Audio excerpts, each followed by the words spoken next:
Synchronex, c'est le réseau des 59 centres collégiaux de transfert de technologie et de pratiques sociales, les CCTT. C'est 1500 experts de l'innovation technologique et sociale qui travaillent à tous les jours avec les entreprises et les organisations d'ici pour les aider à innover davantage afin qu'elles soient plus efficaces, plus compétitives et plus productives. Actifs dans tous les domaines, de l'intelligence artificielle à l'éducation, en passant par l'agroalimentaire, le manufacturier innovant, les technologies vertes et l'intégration des immigrants, pour n'en donner que quelques exemples, chaque CCTT est bien ancré dans sa région et dans son domaine. Chaque CCTT est une porte d'entrée sur tous les autres. Nos clients adorent travailler avec nous et voici pourquoi. Si on est entrepreneur, on recherche des partenaires qui vont venir compléter ce qu'on a le goût de faire. Et je pense que les CCTT, en fait, pour moi, inédit, est venu rendre ce projet-là viable et commercialisable et qui en a fait un grand succès. Vraiment, on pourrait dire que les CCTT nous ont permis à Inno3B de nous développer beaucoup plus rapidement et de rester très compétitifs en avant du peloton. En 3 mots, adaptabilité, rigueur et accompagnement. Faire affaire avec un CCTT nous a permis de rester en avant. Aujourd'hui, la technologie avance tellement vite, on a besoin d'être au courant des nouvelles tendances, des nouvelles technologies qui s'offrent aux entreprises. Annuellement, plus de 5000 entreprises travaillent avec nos experts dans la réalisation de plus de 10 000 projets d'innovation. Oui, l'essayer, c'est l'adopter. Nos clients apprécient tellement travailler avec nous qu'ils reviennent plusieurs fois. Vous aussi souhaitez innover? Améliorer vos produits, vos procédés ou vos processus?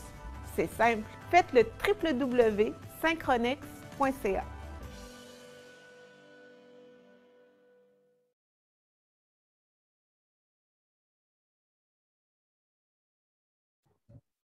Bonjour tout le monde, bon matin. Je me présente, Charles Milliard, PDG de la Fédération des chambres de commerce du Québec. Alors, je vous souhaite la bienvenue à cette deuxième édition de la tournée manufacturière virtuelle des chambres de commerce.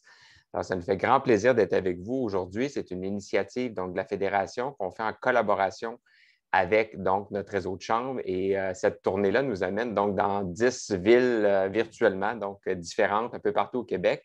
Donc aujourd'hui, on est dans la belle région de l'Outaouais avec mes collègues de la Chambre de commerce de Gatineau. D'ailleurs, je salue la présence de son président, M. Stéphane Bisson, qui est avec nous. C'est une tournée aussi qu'on fait en collaboration avec Synchronex. Vous venez de voir le vidéo, donc le réseau des CCTT et sa présidente directrice générale aura l'occasion de s'adresser à nous dans quelques minutes. Pourquoi on se préoccupe du sort du secteur manufacturier? Bien, premièrement, parce que c'est une part importante de notre membership. C'est évidemment une part importante aussi du tissu économique entrepreneurial québécois. Et c'est aussi un secteur qui subit plusieurs transformations. Donc, on va le voir aujourd'hui. L'équipe de Deloitte a mis en lumière 12 transformations qui touchent le secteur manufacturier dans le contexte de l'innovation, de la transformation de l'industrie, mais aussi de la relance économique qu'on vit en ce moment. Et aujourd'hui, on va mettre en lumière une de ces transitions-là qu'on appelle la transition écosystémique. Et on aura l'occasion, après la présentation de nos panélistes, de discuter donc avec des entrepreneurs de la région qui j'ai envie de pas qui subissent, mais qui ont eu à travailler donc justement à travers cette transition-là et qui ont connu évidemment un succès qui devrait vous inspirer. Alors, sans plus tarder, je vais céder la parole à mon collègue Stéphane Bisson de la Chambre de commerce de Gatineau et je reviens par la suite. Alors, Stéphane. Bonjour tout le monde. Premièrement, merci d'être là. C'est toujours un plaisir de vous savoir présent et en santé, surtout parmi ces jours-ci. En fin de compte, Charles, je tiens à te remercier. Remerciements à toute l'équipe de la Fédération des chambres de commerce du Québec et à Synchronex pour l'organisation et la tenue de cet arrêt en Outaouais de la grande tournée manufacturière des chambres de commerce.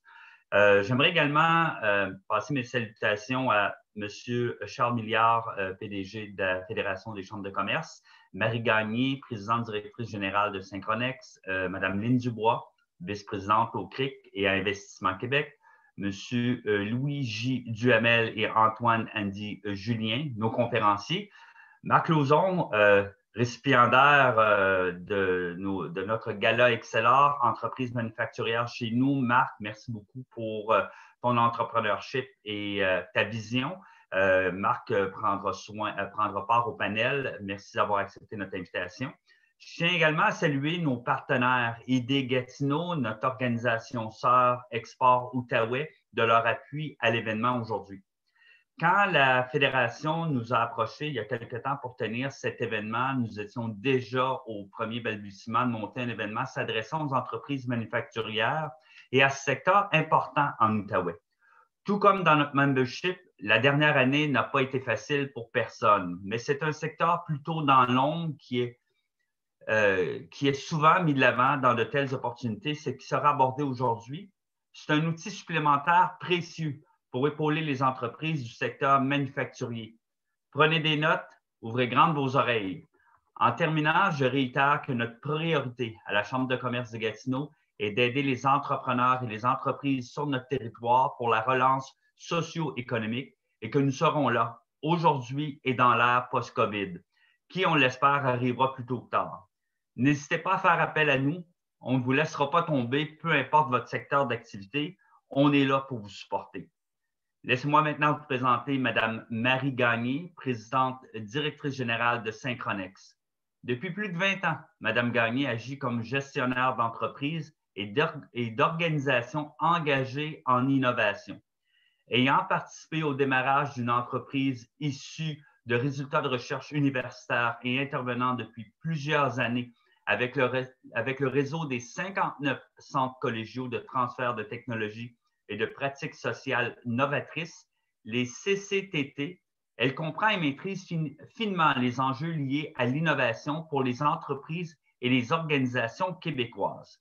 À titre de présidente directrice générale de Synchronex, le réseau des CCTT, c'est de façon quotidienne qu'elle intervient pour aider les entreprises et les organisations à se démarquer sur la scène locale et internationale. Madame Gagné, à vous la parole.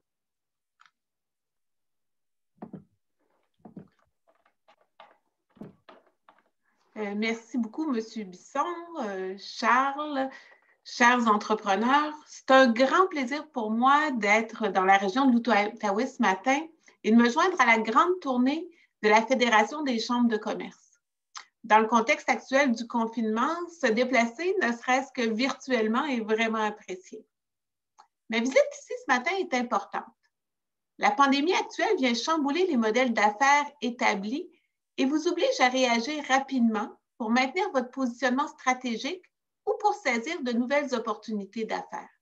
Que l'on parle de commerce électronique, de numérisation, de développement de protocoles pour tester des nouveaux matériaux pour la fabrication d'équipements sanitaires, d'agriculture plus durable, de logistique du transport ou de tout autre enjeu pour lequel innover pourrait vous aider, les centres collégiaux de transfert de technologie et de pratiques sociales, les CCTT, que je représente, sont là pour vous aider. C'est un réseau de 1500 experts terrain qui travaillent avec les entreprises et des organisations comme les vôtres à la grandeur du Québec pour les aider à améliorer leurs processus, leurs procédés, leurs produits et leurs pratiques. D'ailleurs, il est démontré qu'une entreprise qui travaille avec un CCTT a un volume de vente 17% plus élevé qu'une entreprise similaire qui ne travaillerait pas avec un CCTT. Ça fait réfléchir, non? 17% de plus de ventes, ça vous intéresse? Chaque CCTT se spécialise dans un domaine d'activité qui va de l'agriculture aux nouveaux matériaux en passant par l'énergie, les biotechnologies, les ressources forestières, le manufacturier innovant, les technologies environnementales, le tourisme, la santé, l'éducation, pour n'en nommer que quelques-uns. En Outaouais, il faut dire que notre présence dans la région remonte à 2018 seulement. C'est un tout nouveau CCTT qui a été reconnu récemment. La croissance de l'industrie numérique et les besoins dans les domaines de l'administration, de la finance, de l'assurance, de l'immobilier nous laissent présager que le réseau connaîtra une forte croissance sur le territoire et que ses impacts économiques se feront ressentir au cours des prochaines années. Pour le moment, vous avez la chance d'avoir le Centre de recherche et de transfert en cybersécurité, Cyber-Québec, à Gatineau. Par ses activités, Cyber-Québec vise à protéger les personnes et les entreprises d'une utilisation malveillante de l'informatique et particulièrement lorsque ces ressources sont branchées à un réseau de communication. Ces axes d'intervention sont les mêmes que l'ensemble des CCTT de la province, soit l'aide technique, la formation, l'information et la recherche appliquée.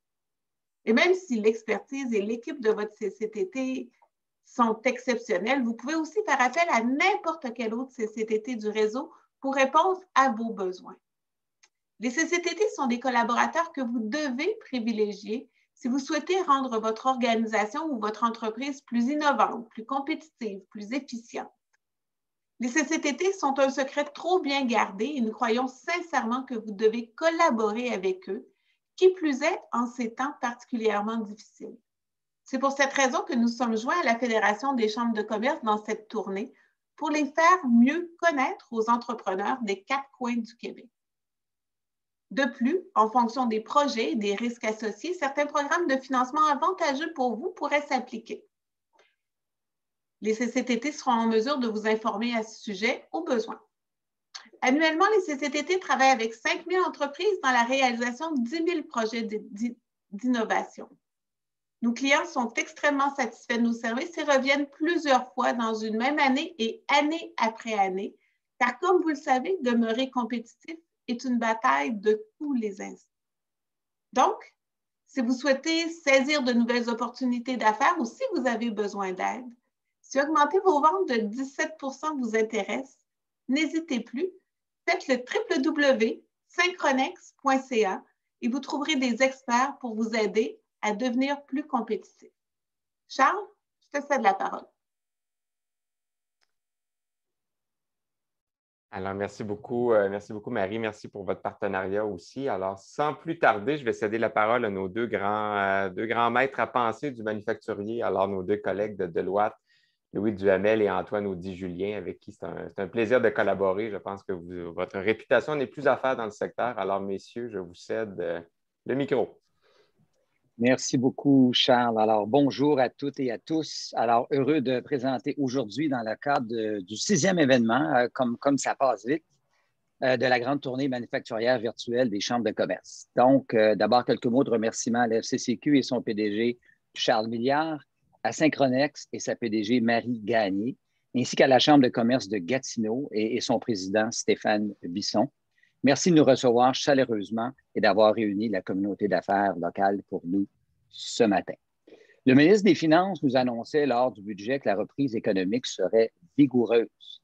Un rebond de l'activité économique de 4,2 % serait attendu au Québec en 2021 et on ne peut que s'en réjouir. Par contre, l'année marquera le retour au plein emploi. Ce sera donc un rebonjour à la pénurie de main-d'œuvre qui a donné tant de maux de tête à nos entreprises dans les dernières années. Un sondage tout récent, d'ailleurs, nous apprend que 94 % des entreprises québécoises estiment déjà avoir des difficultés à embaucher du personnel. Alors, tout comme avec COVID-19, ce sera le jour de la marmotte. COVID-19 oblige, il s'agit de la 3e version de l'ère des transitions, donc l'avant, le pendant et l'après-crise. On peut maintenant voir la sortie de crise à l'horizon. Il est plus que temps pour les entreprises de préparer un retour à une certaine normale qui est encore difficile à cerner. Nous espérons y contribuer avec cet événement. J'aurai le plaisir de faire cette présentation en duo avec mon cher collègue Antoine Audy-Julien, celui que plusieurs maintenant voient comme mon apprenti. Alors, encore une fois, mon 6e proverbe sur la relation maître-apprenti pour égayer votre matin un petit peu. Alors, comme le dit un autre célèbre proverbe, le bon maître ne veut pas de récompense plus éclatante que celle de former un apprenti qui le dépasse. C'est donc Antoine qui aura l'honneur aujourd'hui d'animer vers 8h55 le panel avec 2 femmes d'exception, je dirais, Marie Gagné, PDG de Synchronex, et Lynne Dubois, vice-présidente CRIC chez Investissement Québec. 2 femmes de tête, mais aussi 2 femmes qui ont à cœur la cause de la diversité des genres en milieu manufacturier dont on a bien besoin. Le panel sera également constitué de Marc Lauzon, PDG de Marc Marine, un fleuron régional. Notre présentation sera en 2 parties. Tout d'abord, un rappel de l'impact du secteur manufacturier dans notre économie Et ensuite, la présentation des 12 transitions qui, selon nous, impactent le plus le secteur manufacturier québécois. Visionnons maintenant ensemble un court vidéo d'introduction, mais avant, écoutons les consignes de mon cher collègue Antoine. Merci Louis. Donc, 3 petits éléments à mentionner avant de commencer. La première chose, c'est qu'on s'apprête à regarder un bref vidéo de seulement 1 ou 2 minutes. Ceci étant dit, c'est normal s'il y a un petit décalage parfois entre la bouche des gens et le son ou entre la musique et le vidéo. Les limitations technologiques, malheureusement, sont inévitables.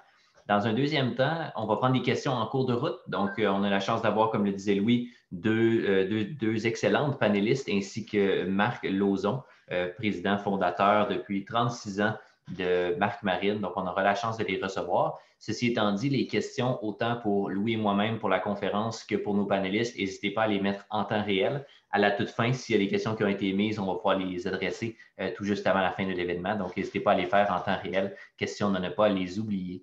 Dernière chose, la question la plus populaire, c'est généralement est-ce que l'étude va être disponible? Est-ce que la présentation va être disponible? La réponse, c'est oui. Sous forme de synopsis. Donc, la Chambre de commerce ou la Fédération va pouvoir vous transmettre le synopsis de l'étude lorsqu'il va être publié. Il est en finalisation actuellement, donc dans les prochaines semaines, vous allez pouvoir recevoir ça. Sur ce, sans plus tarder, on vous présente un petit vidéo.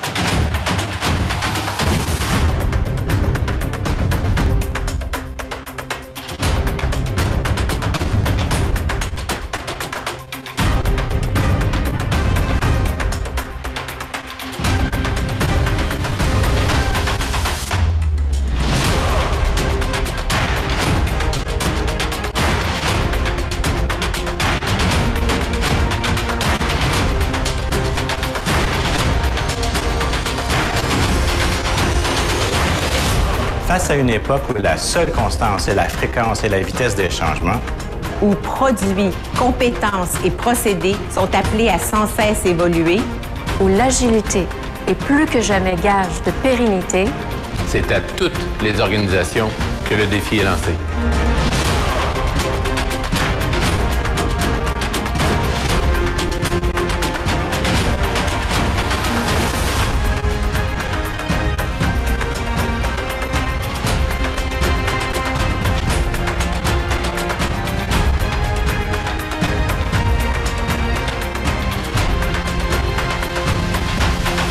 Les acteurs du secteur québécois de la fabrication réussiront à tirer le plein potentiel de l'ère des transitions.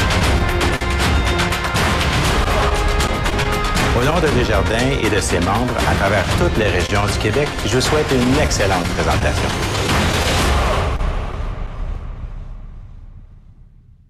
Alors, nous aimerions commencer par remercier les commanditaires qui ont rendu ça tout possible, soit Desjardins, qui est présent dans toutes les régions du Québec pour les manufacturiers, le Fonds de solidarité FTQ, un des portefeuilles manufacturiers les plus importants au Québec. Norda Stello, société d'ingénierie québécoise spécialisée en automatisation avancée, Investissement Québec CRIC, la vice-présidence technologique d'Investissement Québec, en charge de la transition des entreprises vers le manufacturier innovant, qui vont être avec nous aujourd'hui. Nous avons également PROM, qui est un organisme voué au financement de partenariats de R&D, le CRIM, l'organisme d'appui spécialisé dans l'analytique de données, l'Institut national d'optique, communément appelé INO, le Centre de recherche d'envergure canadien spécialisé en photonique et en Internet des objets. Le DEL, Développement économique Longueuil, organisme d'appui au développement économique et centre d'expertise industrielle également, qui a pour but d'accélérer la cadence de la transformation numérique des manufacturiers. PRIMA, le pôle de recherche et d'innovation des matériaux avancés, qui seront panélistes à notre prochain événement la semaine prochaine. La SDED, Société de développement économique de la MRC Drummond, et BCF, avocat d'affaires. Le cabinet de relations publiques nationales et son équipe manufacturière, le CITEC, le Centre de transfert d'entreprises du Québec, qui a comme mission le défi du reprenariat, Processia, chef de file dans le domaine de la gestion du cycle de vie de produits et d'intégration de systèmes, Bridger, la plateforme numérique de mariage visant à assurer le virage numérique et technologique des entreprises, et le groupement des chefs d'entreprise, le réseau des propriétaires d'entreprises qui réunit et connecte les entrepreneurs afin qu'ils progressent par l'entraide. Et maintenant, on va regarder du côté des statistiques manufacturières à jour, soit l'impact important du secteur manufacturier dans notre économie avec Antoine. Merci, Louis. Donc, dans un premier temps, comme le disait Louis, on commence par les statistiques. Simplement question de mettre la table. La première question qu'on s'est posée au moment de réaliser cette étude-là, c'est avec, et maintenant en retour de crise, disons, on s'est dit, est-ce que tout avait changé? Au début, le secteur manufacturier, dans la dernière année, les 2 dernières années, tous les voyants étaient ouverts, un secteur manufacturier qui était plus dynamique que jamais. On avait de la création de richesses pour toutes les Québécoises, tous les Québécois. Le secteur manufacturier qui agissait autant dans l'ombre comme au soleil, comme un moteur de l'atteinte de tous les objectifs économiques du gouvernement du Québec. Donc, on s'est demandé, est-ce qu'on retourne à la case départ? Est-ce que c'est un renouveau, puis on repart avec des voyants qui risquent d'être jaunes, voire rouges? Ou est-ce que l'idée, c'est qu'on repart avec un secteur manufacturier qui est critique et essentiel à l'économie québécoise et l'atteinte de ses objectifs? La réponse, c'est qu'en effet, le secteur manufacturier demeure la carte maîtresse d'une sortie de crise réussie. La réalité, c'est que les objectifs gouvernementaux ont changé à certains égards, mais il en demeure pas moins que le secteur manufacturier va contribuer largement à leurs atteintes. Si on regarde les objectifs, les 3 premiers des objectifs qu'on avait déjà dans le passé, le dernier, c'est un objectif qui a fait son entrée récemment avec naturellement la COVID et la crise sanitaire. Donc, le premier objectif du gouvernement du Québec, c'est de créer des emplois bien rémunérés. Eh bien, le secteur manufacturier qui est le champion des emplois payants, le secteur manufacturier amène une rémunération 17 % plus élevée que le secteur des services en général. Donc, si on veut atteindre les objectifs d'emploi bien rémunéré, le secteur manufacturier est définitivement une piste d'intérêt. Le deuxième, c'est l'aspect d'accélérer les investissements, particulièrement en innovation et en productivité. Le secteur manufacturier qui est le champion à cet égard-là également. Au niveau de l'innovation, c'est plus de 1 $ sur 2, donc plus de 50 % de l'innovation qui provient du secteur manufacturier. Donc, encore une fois, si on veut innover, ça passe par le manufacturier. Et quand on parle de création de richesse, donc au niveau de la productivité, pour chaque heure productive travaillée par un travailleur manufacturier, c'est 57 $ qui sont générés dans l'économie au niveau du PIB. Donc, encore une fois, c'est non négligeable. C'est le premier secteur en productivité au Québec en dollars par heure travaillée, excluant l'extraction minière, pétrolière, gazière et tout ça, qui est dans une classe à part, là, qui a une situation assez particulière. Non seulement ça, c'est le secteur manufacturier, c'est celui qui a vécu la plus forte croissance au niveau de la productivité dans la dernière année. Donc, encore une fois, de ce côté-là, champion de l'innovation et de la productivité. La plus grande manière de créer de la richesse pour une société comme la nôtre, comme le Québec, ce n'est pas compliqué, c'est les exportations. Accroître les exportations à 50 % du PIB, c'est un des objectifs gouvernementaux. Le secteur manufacturier qui est 2 fois les services et 8 fois les ressources naturelles au niveau des exportations. Encore une fois, si on veut atteindre nos objectifs, il faut travailler sur notre champion puis l'amener à un autre niveau encore plus loin. Et ça, c'est le secteur manufacturier. Maintenant, l'objectif du gouvernement du Québec qui s'est ajouté avec le temps, c'est retourner à l'équilibre budgétaire dans les meilleurs délais possibles. Donc, on ne se le cachera pas, avec la crise sanitaire, ça a été coûteux. Le ministre des Finances parlait récemment de plus ou moins une trentaine de milliards de dollars que ça avait coûté à date, la crise sanitaire en mesure et tout. Donc, le secteur manufacturier, champion des finances publiques, c'est 13 milliards de dollars de revenus fiscaux et parafiscaux qui sont générés par l'industrie manufacturière et 10 millions de dollars au Québec, 3,5 milliards au Canada. Donc, encore une fois, si on veut ramener l'équilibre budgétaire, il faut se fier sur un des secteurs les plus grands contributeurs aux finances publiques, c'est le secteur manufacturier. Juste au Québec, le 10 milliards, c'est le tiers du coût de la crise. Donc, déjà là, on voit la contribution majeure qu'a l'industrie dans l'économie du Québec. Donc, sans plus tarder, Louis, on a parlé des statistiques de manière plus globale. Maintenant, peut-être avoir un œil sur les régions. Tout à fait. Merci, Antoine. En fait, il faut dire que les régions, actuellement, on le vent dans les voiles par rapport au secteur manufacturier. On pourrait penser que c'est une affaire concentrée peut-être à Montréal, à Québec et à certains autres endroits, mais il faut reviser nos positions parce que même s'il est vrai qu'il y a une masse critique importante de manufacturiers sur l'île de Montréal, on voit le 17 milliards de PIB, ce qui est très important. Mais on voit également que des secteurs comme la Montérégie, Chaudière-Appalaches, Laurentides, Capitale-Nationale, etc., également jouent un rôle très important. Et on peut voir aussi que dans l'économie de certaines régions, le secteur manufacturier sur le 100 % de l'économie, si on regarde Chaudière-Appalaches, qui est un peu là, la rive sud de Québec, là, c'est pour se replacer géographiquement. 28 de l'économie, c'est du manufacturier. C'est plus fort que la Chine. La Chine est à 27 ce qui est un des premiers joueurs dans le monde. Alors, à ce niveau-là, on voit que les régions ont fait le choix du manufacturier parce que le secteur est créateur de richesses, fait travailler bon nombre de fournisseurs dans leur chaîne d'approvisionnement. Et aussi, par rapport à la colonne de droite, la colonne croissance, on voit que tous les secteurs au Québec s'intéressent de plus en plus au secteur, toutes les régions, pardon, s'intéressent au secteur manufacturier. On voit que la Gaspésie, notamment avec sa filière de transformation alimentaire, 14 de croissance année sur année, chaque année. Même le nord du Québec, avec sa filière du bois, 13 de croissance année sur année. Alors, on voit que ça bouge actuellement dans les régions du Québec et ça bouge à Gatineau aujourd'hui. On va voir un bel exemple d'entreprise dans notre panel tout à l'heure avec Marc Marine. À toi, Antoine. Merci, Louis. Donc, justement, parlons-en. On dit l'ère des transitions. Il faut parler de ces fameuses transitions-là. Sinon, on appellerait ça différemment. Disons que la première chose à noter sur l'ère des transitions, c'est que c'est un changement de paradigme complet dans l'industrie manufacturière qui est en transformation actuellement, qui est en opération actuellement. 12 transformations qui sont en voie de transformer notre économie manufacturière, notre économie en général et même notre société à certains égards. Donc, certaines d'entre elles sont plus préoccupantes et ils vont paraître à l'écran. Mes excuses, il manquait le petit clic. Certaines sont plus de nature préoccupante, d'autres plus de nature habilitante. Naturellement, celles qui sont de nature préoccupante, certains seront pragmatiques à dire que ils sont peut-être préoccupantes, mais si on les adresse de la bonne façon, ça peut devenir des belles opportunités. Vous avez parfaitement raison de dire ça. D'un autre côté, on en avait 10 originalement avant la crise sanitaire. On en a rajouté 2 qui étaient plus importantes que jamais. Elles sont à l'extrême droite. D'un côté, la préventive, de l'autre côté, la communicationnelle. Donc, ils ont fait leur entrée dans les transitions critiques pour l'industrie manufacturière. Aujourd'hui, la façon qu'on va fonctionner, on vous en présente 5 un petit peu plus en détail qu'on a sélectionnés basés sur les particularités de la région et également en lien avec notre panel d'aujourd'hui. Et les 7 autres, on va les présenter brièvement dans les prochaines secondes pour vous simplement vous faire un topo là, quand même des 12 transitions pour que vous ayez la vue complète. La première transition qui va être présentée seulement à haut niveau, c'est la transition autarcique en haut à gauche, donc l'accès vital au marché d'exportation qui était déjà plus un acquis. Ça s'est accentué avec la COVID-19. Le protectionnisme, qui était déjà une tendance lourde, qui mettait à risque les revenus d'exportation des entreprises qui étaient concentrées sur peu de marchés géographiques, des entreprises, exemple, qui ne se rendaient dans un seul pays, voire même une région d'un seul pays, exemple, nord-est américain.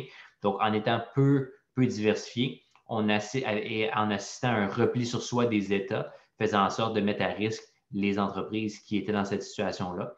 On va le voir de plus en plus, ce repli sur soi-là des États, avec notamment l'objectif de devenir autonome dans la production de certaines composantes pour éviter les pénuries d'approvisionnement comme on a vécu dans les derniers mois. Donc, cette transition-là autarcique du repli sur soi des nations va être assez important pour certaines entreprises particulièrement. La transition générationnelle, maintenant, tout le fameux grand dossier de reprenariat de la dernière décennie, toute la grande œuvre inachevée. En sortie de crise, c'est certain qu'il y a des entreprises qui vont disparaître, qui ont déjà disparu. Il y en a d'autres qui vont être nées de la crise, comme toute crise. Celles qui vont avoir survécu, naturellement, pour la majorité, vont avoir été fragilisées à certains égards, vont avoir été barouettées un petit peu, disons. Quel va être l'impact de la crise sur l'attitude d'un propriétaire cédant en fin de carrière? Ça reste à déterminer. Certains, d'un côté, vont plus miser sur l'attentisme, la patience. D'autres vont plus être en mode « c'est fini, c'est parfait, maintenant je peux laisser mon entreprise aller ». Donc, on va avoir les deux extrêmes, mais dans tous les cas, est-ce que ça va être une belle opportunité pour des repreneurs de faire des belles acquisitions? Est-ce qu'on va assister à un boom entrepreneurial manufacturier? C'est possible, ça reste à voir, mais il va y avoir définitivement une reprise du grand dossier de reprenariat sous peu, mais qui est peut-être même déjà commencé à ce qu'on peut savoir. La transition inclusive maintenant, la hausse significative du taux de chômage temporaire qu'on pensait pourrait avoir voulu perdurer, finalement revient au galop. On a vu, Louis l'a peut-être même mentionné dans son mot d'ouverture, sinon on va le mentionner quelque part dans les slides qui suivent. On prévoyait la fin de la pénurie de main-d'œuvre, finalement, ce n'est pas le cas. Les travailleurs immigrants, les travailleurs étrangers qui ont été plus importants que jamais les dernières années, ça continue encore aujourd'hui. L'intégration qui a été amorcée avant la crise sanitaire et encore aujourd'hui demeure la clé. Donc, la rétention en région des travailleurs immigrants est un enjeu qui était critique pré-crise sanitaire, qui l'est encore et qui va l'être encore dans le futur. Donc, trouver une façon de créer de la richesse, créer de la valeur avec ces travailleurs-là extrêmement précieux pour notre industrie manufacturière. C'est ça notre grande transition inclusive. La transition préventive, maintenant, les entreprises puis les organismes qui travaillent dans l'industrie manufacturière qui vont constamment devoir être en état de préparation adéquate pour faire face aux crises économiques, guerre commerciale, pandémie, catastrophe naturelle, tout autre événement dommageable ou perturbation qui aurait un indice élevé de dangerosité ou de criticité qui pourrait même mettre à risque ou rendre les entreprises vulnérables, voire inopérantes à court terme. Donc, cette réalité-là qui est essentielle au niveau de la transition préventive, de mettre en place des meilleures pratiques pour être toujours dans un état de préparation puis d'agilité. La dernière transition, c'est la transition, il reste 2, 3 en fait. La transition matérielle maintenant, l'engouement sur les matériaux durables et recyclés à forte valeur ajoutée, donc tout l'avènement des matériaux avancés qui, entre autres, est en accélération en synergie avec la transition circulaire. Donc, on voit des nouveaux modèles circulaires, d'économie circulaire qui sont en développement. Donc, cette réalité-là, avec l'achat local, le désir de créer des économies autour des régions, fait en sorte que la transition matérielle risque d'être encore plus pertinente. Également, avec l'allègement des matériaux, l'électrification des transports, ça va être un grand vecteur pour la transition matérielle, sans oublier tous les nouveaux matériaux qui ont été reliés à la crise sanitaire. On a entendu beaucoup parler dans les médias, l'aluminium antimicrobien, d'A3 surface et ainsi de suite. Donc, tout ce qui est de l'avènement des matériaux avancés, il va y avoir définitivement quelque chose de ce côté-là, une grande mouvance. La transition régionale, maintenant, l'avant-dernière, les pressions financières sur les municipalités en sortie de crise qu'on a déjà commencé à observer. C'est certain, les municipalités sont sous pression comme bien des organisations. Investissement Québec, qui est maintenant aussi présent sur le terrain des 17 régions administratives depuis le 1er avril avec la grande fusion qui a eu lieu, le Grand Investissement Québec 2.0 maintenant. Les gouvernements de proximité, que ce soit des municipalités, des MRC, des organismes de développement économique et d'autres, vont devoir ajuster leur offre d'appui pour demeurer pertinents, complémentaires, s'assurer qu'on a des forces régionales qui sont pertinentes, percutantes et toujours dans un contexte d'aider les entreprises.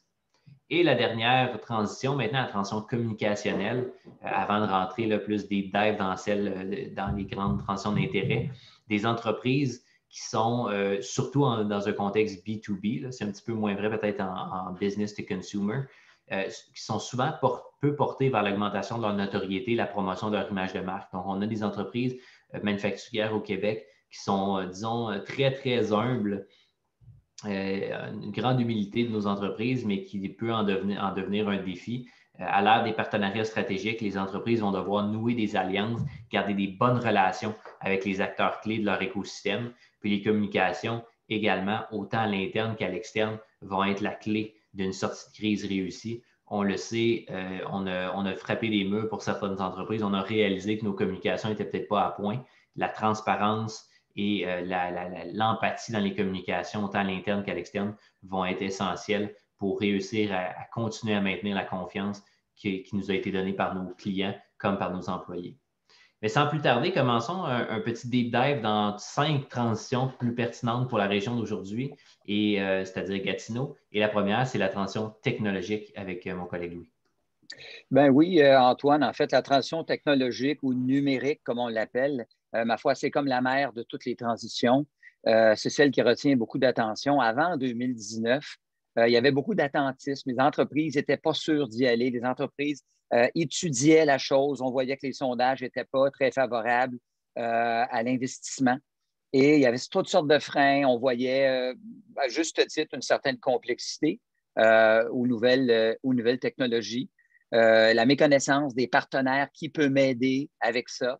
Et également le manque de main-d'œuvre aussi, qui faisait en sorte qu'on ne voyait pas la main-d'œuvre qualifiée dans l'organisation qui pourrait, ne serait-ce que gérer ces projets-là.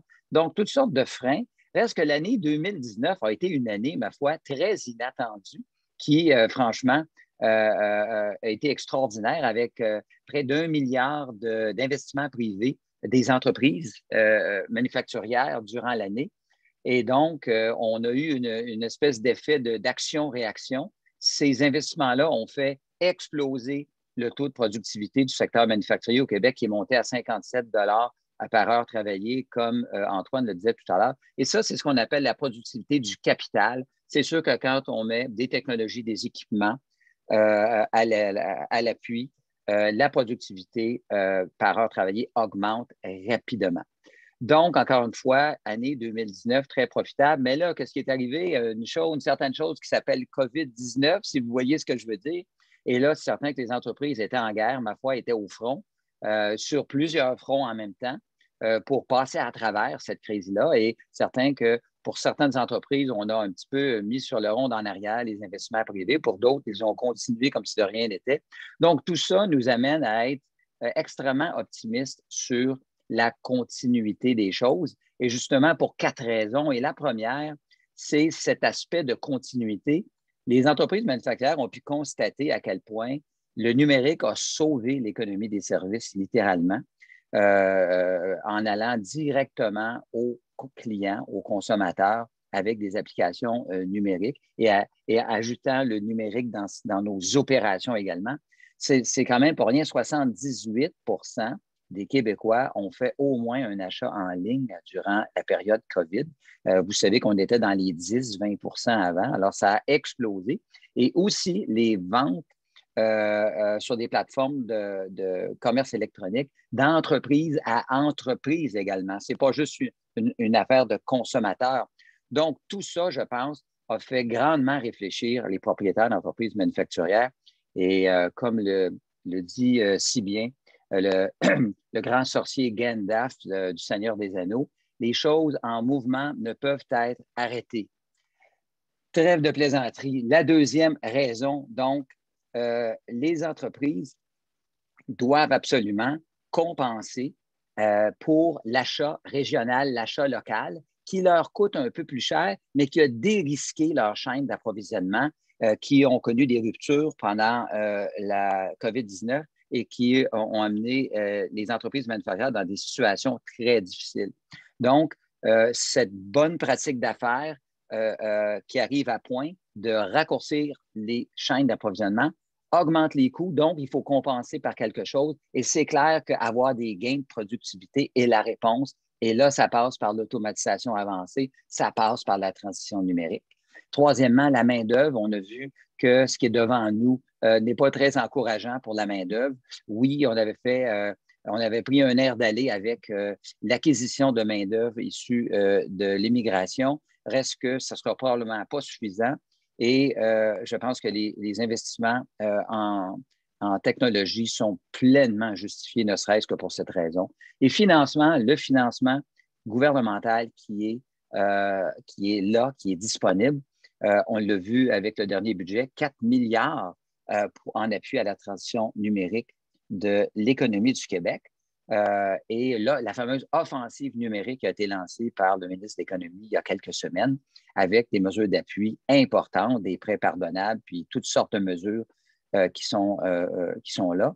Et je vous dis une chose qui n'est pas tellement connue, mais on apprenait récemment que les entreprises canadiennes avaient accumulé 130 milliards de liquidités excédentaires pendant COVID-19.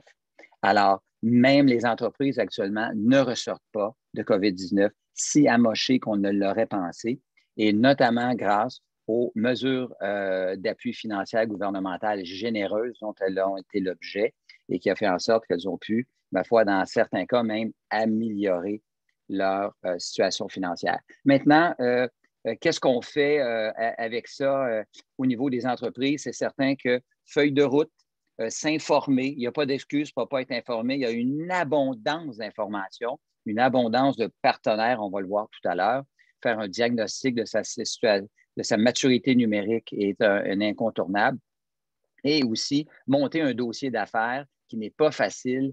Donc, c'est un message lancé aux organismes d'appui de peut-être s'intéresser à ça davantage de façon à pouvoir aider les entreprises à évaluer les coûts, à évaluer le retour sur l'investissement et aussi le délai de recouvrement qui vont être plus longs. Il va falloir se faire à l'idée pour des propriétaires d'entreprises manufacturières, là, de 12 à 18 mois avec des technologies sophistiquées, numériques, etc. Il faut mettre les employés dans le coup, il faut requalifier des personnes. Donc, il y a beaucoup de travail à faire dans la gestion du changement et ça va faire en sorte que ça va être une épopée qui va durer un petit peu plus longtemps. À toi, Antoine. Oui, merci Louis. Donc, sans plus tarder, la deuxième transition, la transition expérientielle. Donc, la transition expérientielle, c'est toute l'économie de produits qui est maintenant challengée par la nouvelle ère de l'expérience client. Donc, c'est toute la tendance vers la servicification de produits qui fait en sorte que le produit devient de moins en moins la finalité, mais plutôt un contributeur justement à cette expérience client-là. Donc, on le voit, l'exemple de la servicification, c'est de dire on passe d'une vente d'un produit où je prends de l'argent, j'utilise des matériaux, je fabrique quelque chose. Quand je l'ai fabriqué, je le vends, je reçois plus d'argent que ça m'a coûté pour le fabriquer, idéalement. Et ensuite, je me départis du produit, fin de l'histoire, je recommence à zéro. La servicification, c'est l'idée où on est plus en mode où on offre un service. Donc, je garde la possession du produit et j'offre un service entourant ça avec des mises à niveau, un revenu récurrent, mensuel, trimestriel, à l'utilisation, peu importe.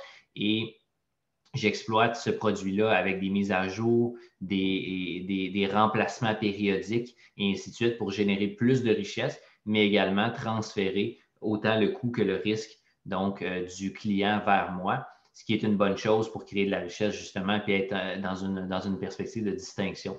Exemple, plutôt que de vendre un moteur, de vendre des heures de vol. Donc, exemple, une approche à la Pratt & Whitney de réfléchir un peu de cette façon-là.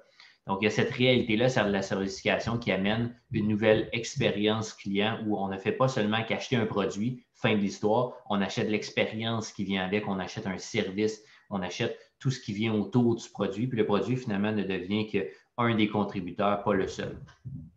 Comme vous le savez, la crise sanitaire qui a forcé un grand nombre d'entreprises à se repositionner, agilement adapter leur modèle d'affaires, leur manière de livrer, de rendre disponibles leurs produits, leurs services et tout ça. Donc, ça a déjà commencé à générer cette transition-là vers l'expérience client, voire même vers la servicification.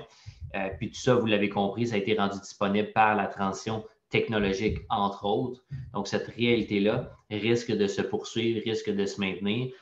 L'autre angle de la transition expérientielle, c'est toute la notion que les consommateurs, autant les citoyens comme les entreprises que les sociétés publiques, dans tous les secteurs d'activité, les secteurs d'activité économique, consomment plus de la même manière. Donc, des consommateurs qui sont plus avertis, de la consommation en ligne, une recherche d'expérience plus que de seulement un produit.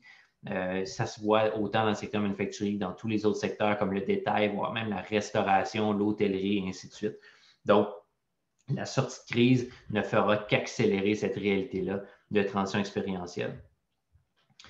C'est également une façon de se différencier. Pardon, je réalise que la diapositive n'avait pas changé.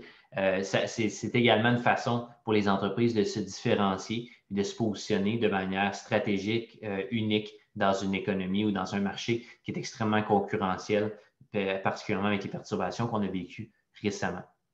Donc, maintenant, au niveau du quoi faire, la grande question, c'est toujours tenter d'être concret et d'essayer de trouver des façons d'adapter cette réalité-là et d'intégrer dans nos réflexions. Mais la première chose, c'est de la considérer dans notre réflexion stratégique. C'est certain, la notion de comment est-ce qu'on peut transformer notre expérience client, l'amener à un autre niveau, voire deux autres niveaux.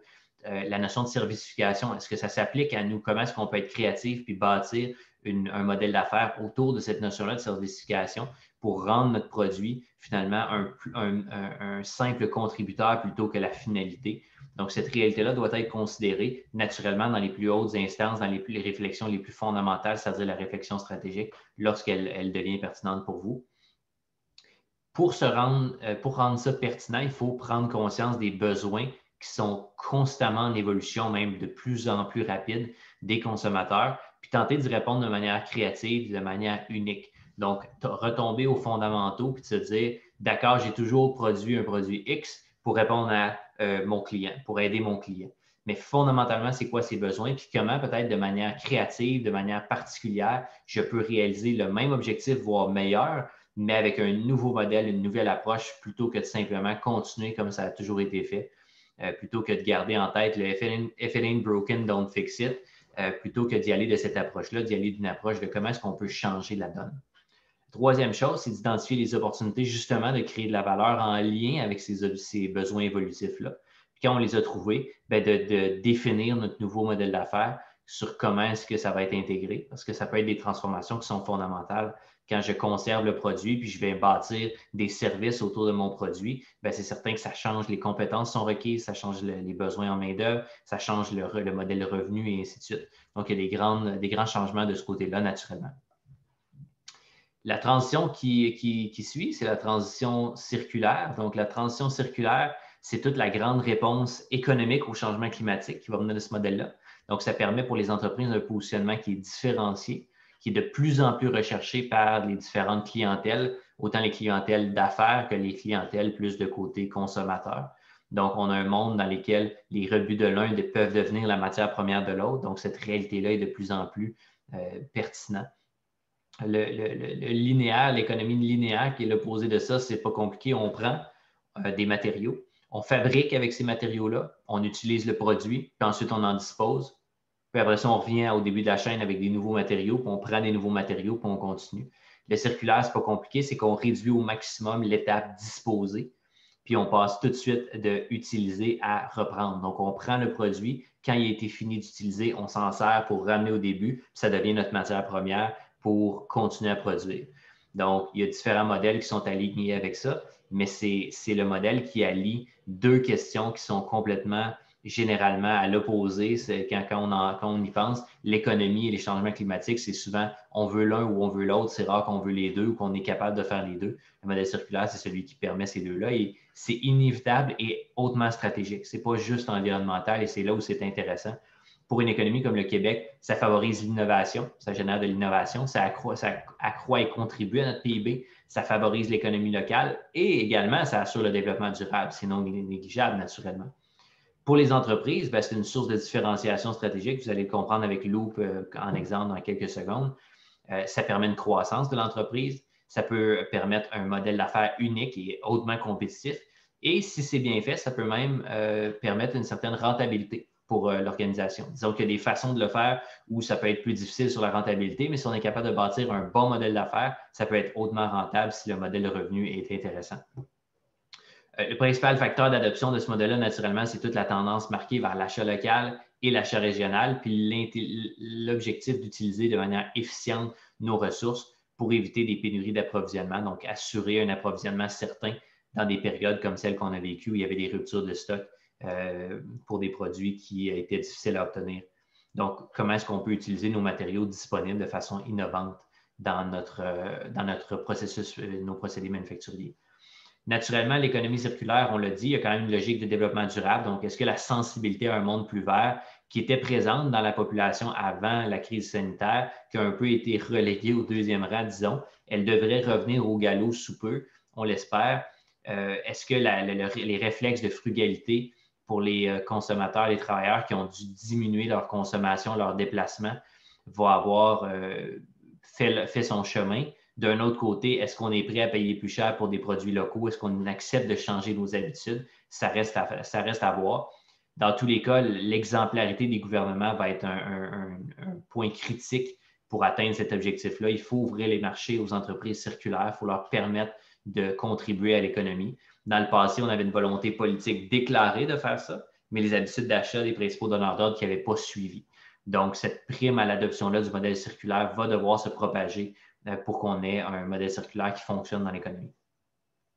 Maintenant, est-ce qu'il y a une recette magique à l'économie circulaire? La réponse, malheureusement, c'est non, mais heureusement également que c'est non. Parce que comme le one size fits all n'existe pas dans l'économie circulaire, ça fait aussi en sorte que toutes les entreprises, peu importe leur taille, peuvent l'adapter à leur réalité, à certains niveaux d'intensité, puis à certaines saveurs, mais reste que c'est adaptable à tout le monde, que ce soit d'un Michelin qui passe d'un modèle de vente de pneus à un modèle de location de pneus qui réutilise les composantes après avoir changé les pneus pour réutiliser dans son processus manufacturier et bâtir des nouveaux pneus avec des anciens pneus recyclés finalement. Que ce soit un Loop qui est en mode de symbiose industrielle. Je faisais référence un petit peu plus tôt. Donc, un contexte où ils sont basés à proximité et en partenariat avec Courchain-de-la-Rose, qui sont les fournisseurs de fruits et légumes des épiceries.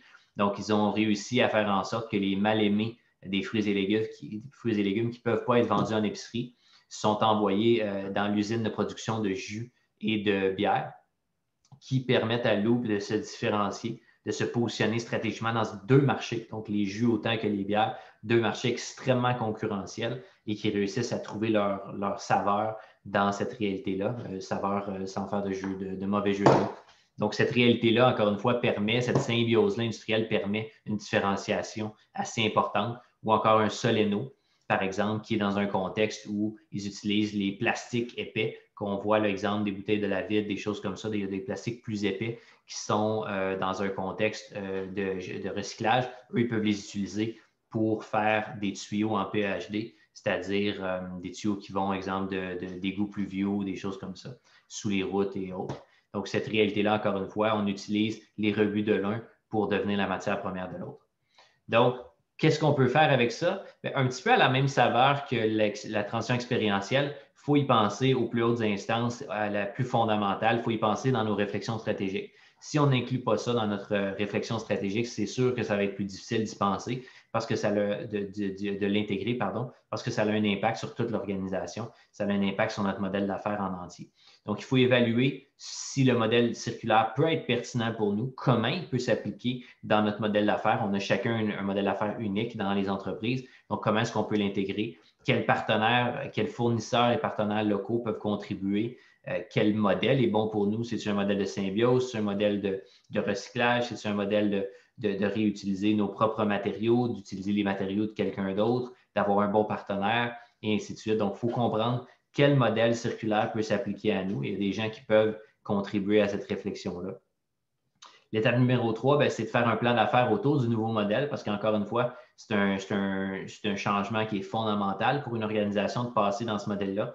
Pour en parler à Soleno, qui sont quand même des maîtres, sont devenus des maîtres dans ça, cette réalité-là qui fait en sorte qu'ils peuvent aujourd'hui aspirer à être des joueurs de classe mondiale. Donc, cette réalité, encore une fois, qui vient changer le modèle d'affaires. Puis, finalement, il faut avoir les bons partenaires stratégiques. Le modèle circulaire a une seule et unique réalité, c'est que ça ne se fait pas tout seul. Il faut travailler en collaboration avec des partenaires, des fournisseurs. On ne peut pas faire seul. Donc, la réalité de trouver des partenaires qui devient essentielle.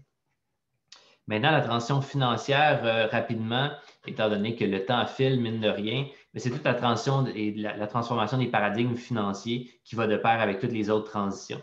Donc, on voit une transition financière avec une réalité qui fait en sorte que les transitions comme la transition numérique ou technologique, transition expérientielle qui transforme le modèle d'affaires, la circulaire même à certains égards, la générationnelle avec la grande vague d'investissement qui pourrait être réalisée avec des transitions, font en sorte que autant les entreprises que les institutions financières doivent s'adapter.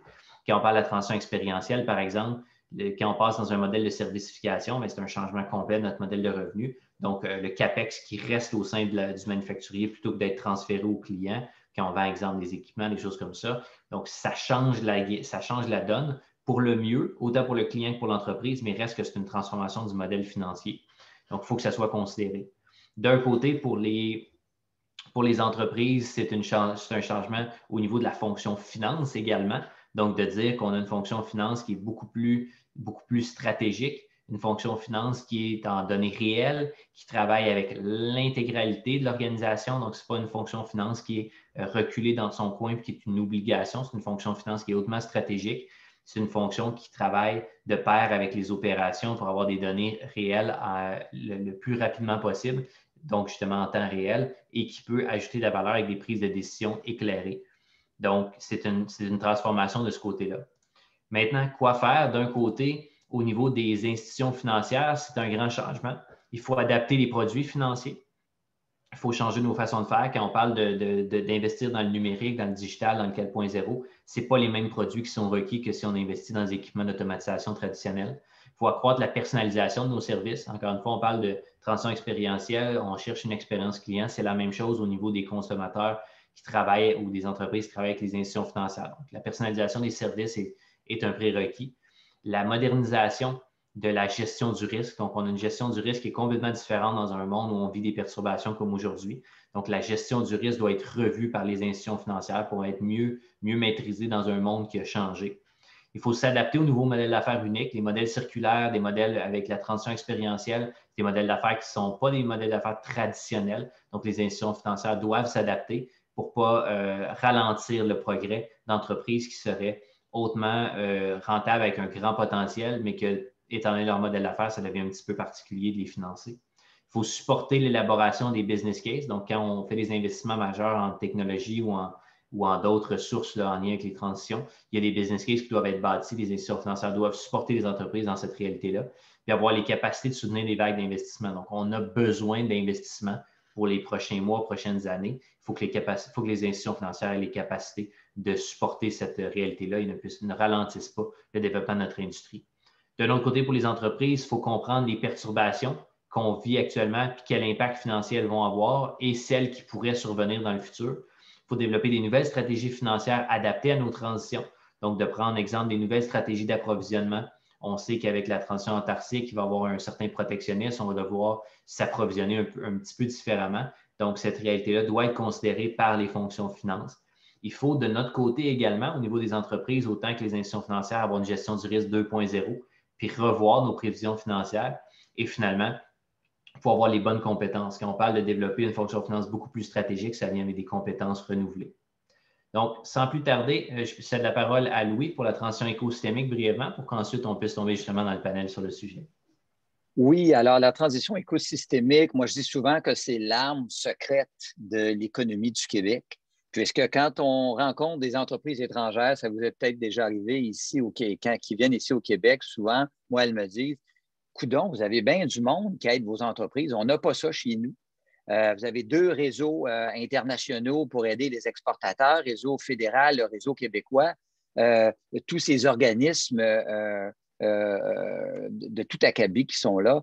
Alors que ce soit au niveau des organismes gouvernementaux, on a vu, Antoine en a parlé tout à l'heure, le Nouveau Investissement Québec qui s'est donné des moyens significatifs pour aider les entreprises et CRIC, bien sûr, Lynn va nous en parler tout à l'heure, le gouvernement fédéral avec Développement économique Canada, on voit que l'aide est au rendez-vous. Le réseau des CCTT, Marie va nous parler de ça tout à l'heure, plus d'une douzaine de CCTT qui sont carrément dans la transition numérique. Le milieu associatif avec la Fédération des chambres du Québec et le réseau des chambres avec la Chambre aujourd'hui de Gatineau, les organismes comme l'Association québécoise des technologies et autres. Donc, ce n'est pas l'aide qui manque actuellement. Donc, les manufacturiers ne sont pas seuls pour négocier ces virages-là et prendre ces transitions-là par les cornes et les maîtriser. Maintenant, au niveau aussi de notre beau réseau d'équipementiers, de notre réseau d'entreprises, d'intégrateurs de services, des firmes de software, etc. Il y a plus de 700 fournisseurs 4.0 au Québec. Alors là aussi, on a une grande richesse d'aide qui est là, qui est présente sur le territoire du Québec, compte tenu que les chiffres d'investissement privé ont repris une hausse. Ces entreprises-là travaillaient beaucoup aux États-Unis dans les dernières années parce qu'il y avait beaucoup, leurs services étaient très en demande. Bien, on espère qu'on va les revoir davantage sur le territoire québécois pour aider également nos entreprises. Donc, encore une fois, les manufacturiers ne sont pas seuls et l'aide est abondante et il faut valoriser cet écosystème-là et qui travaille de concert avec les entreprises privées, avec les gouvernements et c'est bien ainsi. Par rapport à quoi faire pour l'écosystème d'affaires, bien, c'est sûr que c'est s'ouvrir à la collaboration. On dit qu'avec la transition numérique, on part d'à peu près 2 fournisseurs stratégiques qui sont privilégiés. Souvent, en anglais, on utilise le terme « trusted advisor », qui sont très proches de nous. Ça a longtemps été l'avocat puis le comptable. Et maintenant, on parle qu'avec la transition numérique, on va avoir les entreprises tous 10 à 12 partenaires stratégiques. Donc, il faut identifier et qualifier ces partenaires-là Nous, on suggère souvent de faire une cartographie des parties prenantes. On a cet outil-là. Si jamais les entreprises qui écoutent sont intéressées, on pourra le partager et aller vers des organisations qui sont en mesure de vous guider pour faire le premier pas aussi. Je parlais d'IQ-CRIC, de Synchronex, du ministère de l'Économie et autres. Et sinon, demander des références à d'autres entreprises. On sait que souvent, les entreprises manufacturières aiment prendre comme exemple leurs pairs, d'autres entreprises. Pourquoi pas? Alors, ils vont vous dire leur recette à eux, et en autant qu'on bouge et qu'on se fasse aider pour faire la chose. Maintenant, en conclusion, j'espère qu'on vous aura convaincu que le manufacturier est la carte maîtresse de la reprise de l'économie du Québec et de sa croissance. Seul un secteur de la fabrication fort et résilient permettra d'atteindre la souveraineté manufacturière dans les secteurs névralgiques, permettant ainsi de préserver la sécurité nationale, de maintenir des emplois de qualité bien rémunérés, de créer de la valeur avec nos exportateurs, de miser sur l'innovation des procédés, des produits et de l'expérience client, et oui, d'apporter une contribution significative aux finances publiques, et nos gouvernements en auront bien besoin. Nous croyons qu'une prise en compte des transitions évoquées aujourd'hui par les entreprises manufacturières permettra au secteur de la fabrication de jouer pleinement son rôle économique et augmenter ses chances de succès pour une sortie de crise réussie. Merci de votre écoute. Maintenant, je vais laisser la place à mon cher Antoine pour ce qui est du panel, qui est, ma foi, qui est le meilleur moment de la matinée. Merci beaucoup, Louis. Donc, j'ai la chance d'être avec Marie Gagné de Synchronex, Marc Lauzon de Marc Marine et donc Lynne Dubois d'Investissement Québec-CRIC. Je vais maintenant les inviter à se joindre à nous. Je vous invite actuellement, ce ne sera pas bien long, chacun à votre tour. Voilà qui est fait, et Marc qui se joint à nous en même temps. Ça ne devrait tarder. Donc, merci à vous trois d'être là. Merci Lynne, merci Marie, merci Marc. C'est un plaisir de vous voir aujourd'hui. Merci d'avoir accepté notre invitation. Juste avant de commencer, peut-être en bref, en exécutif, 30 secondes chacun pour vous introduire puis introduire votre organisation. Je vais commencer avec Marie, partenaire de la tournée. Ensuite, je vais aller vers Lynne, partenaire de notre tournée de Deloitte, le point manufacturier. Et je vais terminer par la cerise sur le Sunday, l'entreprise régionale qui est finalement la phare de notre panel avec Marc. Donc, Marie, je te laisse la parole. Merci Antoine. Alors, Marie Gagné, je suis présidente directrice générale de Synchronex, le réseau des 59 centres collégiaux de transfert de technologies et de pratiques sociales qu'on appelle pour faire court les CCTT. Les CCTT, ce sont des centres d'innovation et de recherche appliquée qui sont installés dans toutes les régions du Québec et qui interviennent à peu près dans tous les secteurs pertinents de l'économie. Alors, qu'on parle de numérique, qu'on parle de métallique, qu'on parle d'agriculture, de transport, tous les domaines sont couverts par les CCTT qui sont sur le territoire, et les CCTT travaillent aussi entre eux. Alors, Lynne, je te laisse la parole. Toi, Lynne. Merci, Marie. Mon nom est Lynne Dubois. Je suis vice-présidente chez Investissement Québec-CRIC. Donc, la leader de l'équipe Centre de recherche industrielle du Québec. Plusieurs d'entre vous ont connu sous le nom de CRIC comme société d'État autonome pendant 50 ans, maintenant intégrée à l'intérieur du Grand Investissement Québec pour une chose bien simple et un objectif bien louable: faciliter la transformation des entreprises en leur offrant sous un même toit l'accompagnement stratégique, l'accompagnement financier et l'accompagnement technologique. Donc, chez Investissement Québec-CRIC, on accompagne les entreprises dans leur transformation technologique, également dans tous les secteurs de l'activité au Québec, et on va les aider à innover davantage dans leurs projets plus complexes, plus risqués. On va les aider à faire du développement en les accompagnant avec nos services technologiques. Puis, on va les aider aussi à rendre conformes leurs produits à valeur ajoutée au marché d'exportation, parce qu'on sait que ça peut être tout un casse-tête. Merci beaucoup, Lynn, très apprécié. Et maintenant, Marc, qui est quand même un entrepreneur, ça fait quelques années avec Marc Marine, si je ne m'abuse, que ça a été fondé. Donc, on t'écoute et tu es sur mute en passant, Marc. Juste une petite seconde, tu es sur mute. Je vais essayer de... Voilà, bonjour. Ça devrait fonctionner. C'est beau. Vous m'entendez? Oui, très bien, merci. Parfait. Bonjour tout le monde. Merci de m'avoir invité. Tout d'abord, moi, je suis Marc Lauzon, président de la studio Marc Marine. Ça existe depuis 1986.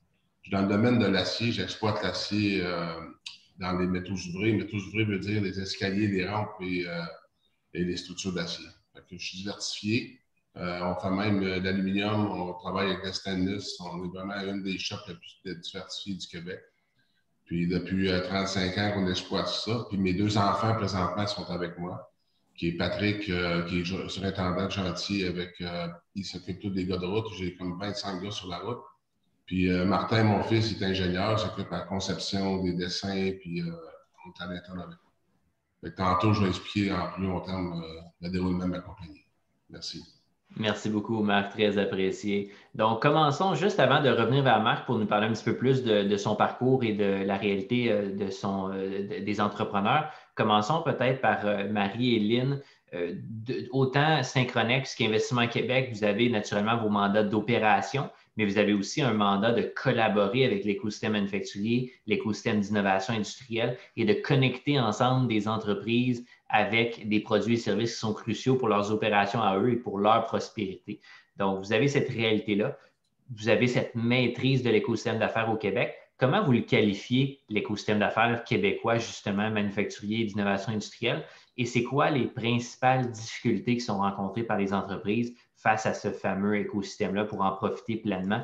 Pour commencer, j'irai vers Marie. Puis, prochaine question, je vais commencer par Lynn. Parfait. Merci, Antoine. Je dirais qu'on a au Québec un écosystème qui est très riche. On a su créer un environnement qui est favorable aux entrepreneurs, aux entreprises. Je pense qu'au Québec, on reconnaît, on valorise, on apprécie nos entrepreneurs et on a su créer un environnement pour les aider, pour les accompagner, pour les soutenir. C'est sûr que cet environnement-là peut paraître complexe. Il y a beaucoup de joueurs, on le voit de l'extérieur et on se dit comment je peux m'y retrouver. Mais je pense qu'il y a une réponse à ça, c'est faites confiance à ceux que vous connaissez, puis ils vont vous référer vers les autres parce que tous les acteurs ou presque sont maillés entre eux. Alors, si vous passez par un CCTT parce que vous avez besoin de support technique, il y a bien des chances que quand vous allez arriver au projet d'implanter la technologie dans votre usine, où là, il va y avoir des besoins financiers importants, mais on dirige vers Investissement Québec qui va être là pour les phases subséquentes. Alors, je pense qu'il ne faut pas voir l'écosystème comme quelque chose de morcelé. Il faut le voir comme quelque chose qui est capable de nous entourer, de nous accompagner. On participe avec un acteur qu'on connaît, on lui fait confiance et lui a son réseau qui va nous ouvrir aussi pour la suite. Merci beaucoup, Marie. Lynn, pour compléter? Oui, j'aime bien le propos de Marie. En effet, notre écosystème est extrêmement riche. Et comparé à ailleurs dans le monde, on a énormément de structures d'appui et énormément d'expertise au Québec. On va nommer, nous, on a fait un dénombrement de l'écosystème, puis on a plus de 300 intervenants qui peuvent aider les entreprises, chacun dans leur rôle différencié, que ce soit de façon sectorielle, que ce soit avec des visées technologiques spécifiques. Évidemment, Marie parle du groupe des CCTT qui est très important au Québec. Il y a les universités, il y a les centres de recherche, il y a les consortiums de recherche, il y a les associations sectorielles, il y a les incubateurs, j'en passe. Il y a énormément de talents et de ressources pour accompagner les entreprises.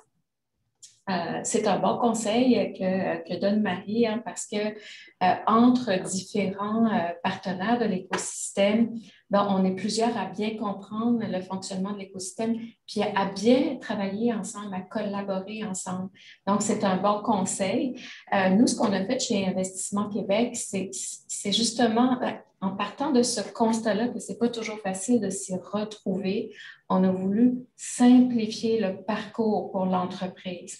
Donc, au sein d'une même organisation, alors les gens qui sont près de Gatineau, dans l'Outaouais, vous savez que vous avez un point de contact qui est là près de chez vous, qui est le bureau régional à Gatineau d'Investissement Québec. Et sachez que quand vous y entrez, eh bien, ce sont des gens qui vont vous prendre en main et qui vont amener autour de la table tous les partenaires qui sont essentiels. Donc, on va faire les liens pour vous.